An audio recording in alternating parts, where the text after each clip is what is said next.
Welcome back to Hoop Hysteria. On May 23rd, Game 2 of the Western Conference Finals tipped off, with the Thunder dominating the Timberwolves 26 points in the first matchup. However, the biggest controversies revolved around Shai Gilgeous-Alexander's foul-drawing tactics and inconsistent refereeing. In contrast to Sunday's Eastern Conference Finals Game 1, where Jalen Brunson's 14 free throws sparked no criticism. SGA's 14 foul shots in Game 1 included comical scenes, falling backward mid-shot without contact, exaggerated expressions, and at least 2 obvious flops, drawing widespread anger from media and fans. As SGA himself put it, 2 years ago, no one cared when I averaged 11 free throws. Now that I'm beating popular teens and stars, people complain. Adding to the drama, SGA recently won MVP, joining Wilt Chamberlain, Michael Jordan, and Kevin Durant as the only players to average 32 points, 5+ rebounds, and 5 assists in an MVP season. The NBA also announced the all-defensive teams, with Dort first team and Jalen Williams second team earning honors. SGA could have joined them if not for the league's desire to spread recognition, highlighting why the Thunder lead the league in defensive efficiency, bolstered by underrated contributors like Isaiah Hartenstein, Alex Caruso, and Wallace.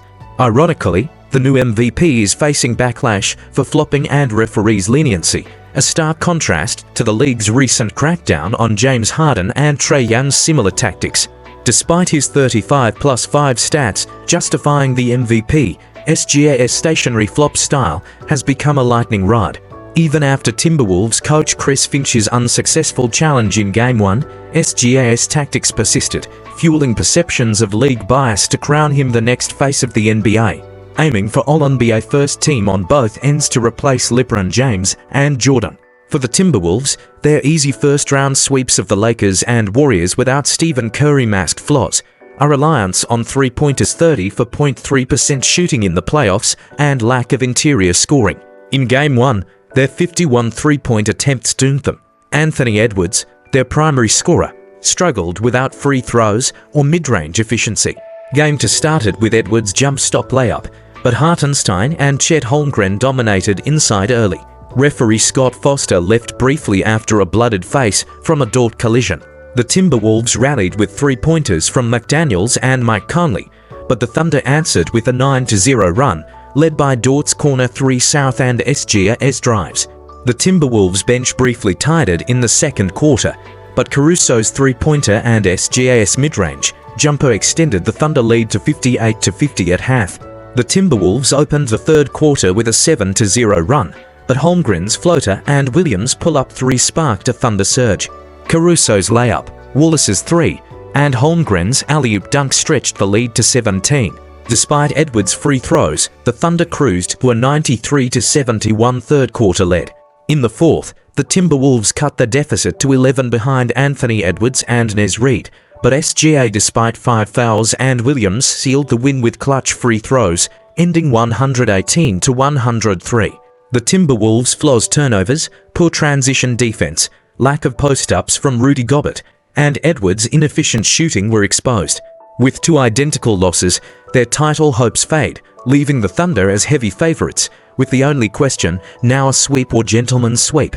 Post-game, StatMuse highlighted SGA's 13 made free throws versus Timberwolves' starting 5's 12 total, though Game 2's calls were less controversial as Timberwolves players increased physicality. The Thunder's depth, Williams' scoring, Holmgren's interior dominance, and role players' shooting proved overwhelming. For the Timberwolves, back-to-back Western Finals appearances mark progress, but consecutive collapses suggest they're still a step below championship contenders. It's important to clarify that drawing fouls is a skill. Understanding rules, reading how referees enforce them in real time, and making decisions accordingly is indeed a way to create value. SGA's job is to help the Thunder win games, and he's excelled at that. His responsibility isn't to be moral or entertaining, it's to secure victories. However, creating an environment that incentivizes this behavior is the NBA's duty.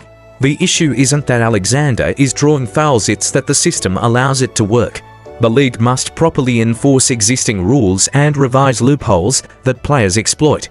Game 1 of the Western Conference Finals was a reminder that despite the Thunder's stellar defense, the most talked about story was how the presumptive MVP got away with his tactics. Rewind 2 years before Alexander and Brunson emerged. When James Harden and Trae Young dominated the foul-drawing game, the NBA took proactive and popular steps to curb their unethical habits. Before the 2021-22 season, the NBA announced interpretive changes to penalize obvious, sudden, or abnormal non-basketball movements by offensive players to manufacture fouls, citing specific examples. Take this play. Alexander baits Rudy Gobert into jumping, leans into him, and throws the ball up to earn a foul. It worked because he trusted referees would whistle it. What does it say when players remain confident such tactics won't be strictly enforced years after a rule change? On flopping. Before the 2023-24 season, the NBA introduced a 1-year experimental technical foul for flopping, later made permanent. While flopping itself isn't reviewable, referees can penalize it if a challenge triggers a replay. In Game 1, SGA's cousin, Walker, was called for a foul on a drive. Replay showed no illegal contact, yet Alexander still fell to the ground.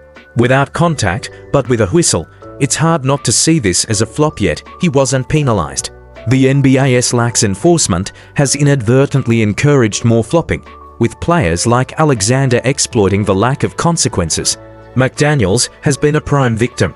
In Game 1, he maintained legal position on a drive, but Alexander pushed him with his offhand, stepped back, and drew the whistle.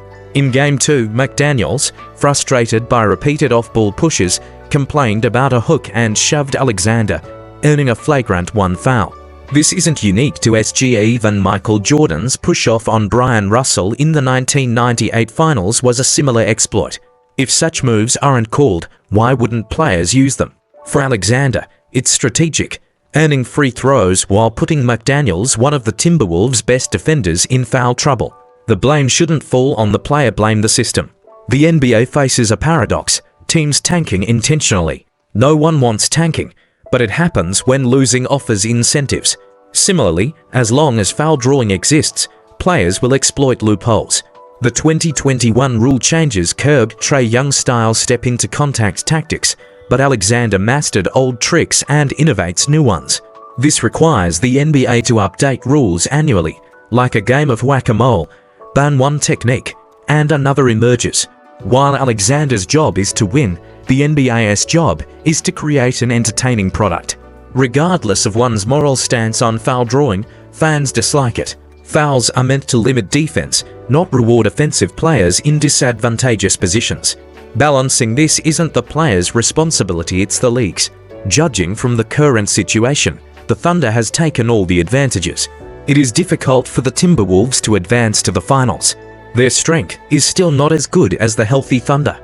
On the contrary, the situation in the East will be more intense. Well, today's topic is here. Thank you for watching. I hope you can like, follow and repost. See you next time.